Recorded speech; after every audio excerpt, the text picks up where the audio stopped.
ይህ የምትመለከቱት የሞዴል ቀነኒ ህልፈተ ሕይወቷ ከመሰማቱ ከአንድ ቀን ማለትም መጋቢት 1 ቀን 2017 ዓ.ም ማምሻው ላይ እየለቀቀችው በቅርቡ ለመጋባትና ለ2 ዓመታት በፍቅር ከዘለቀችው ታዋቂ ድምፃዊ አንዷለም በቅርቡ የለቀቀው ነጠላ ዜማው ዲዮም ታዋቂ የሆነው ክሊፕ ነው። ለልደቷ እየተዘጋጀን በድንገት አጣናት። ለምን ሕይወቷ አለፈ? እውነታው ይሄ ነው። የድምፃዊ አንዷለም ጎሳ ጮኛ ሞዴል ቀነኒ አዱኛ ያልተጠበቀው ህልፈት እጅግ መራር ሐዘን። ገና መስራት እያለባት ምን አጋጠማት? የብዙዎች የሐዘኔታ ጥያቄ ነው።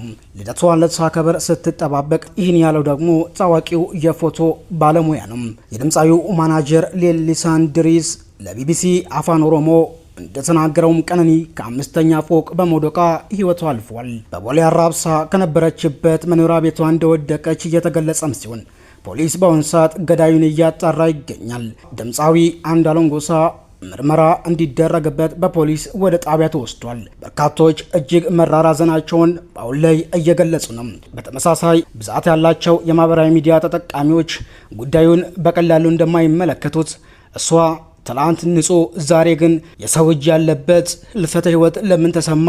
ይህ ነገር ይጣራ፣ ፖሊሶች በአፋጣኝ እርምጃ ይውሰዱ፣ መፍትሄ እንዲያመጡ እንጠይቃለን የሚሉትም በርክተዋል። የቀነኒ የቅርብ ጓደኛና የፎቶግራፈር ባለሙያው ወንደሰን በጋሻው ወንዴክስ ተብሎ የሚጠራው ትላንት ማታ መጋቢት 1 2017 ዓ.ም እስከ 1 ሰዓት ድረስ አብረን ነበርም፣ የልደት ፎቶዎችን ሳስነሳት ነበረ በማለት በሐዘን ተናግሯል። ሁለቱ ጥንዶች ለ2 ዓመታት በፍቅር ቆይተው በቅርቡ ጋብቻቸውን ለመፈጸም እየተዘጋጁ እንደነበር ተገልጿል።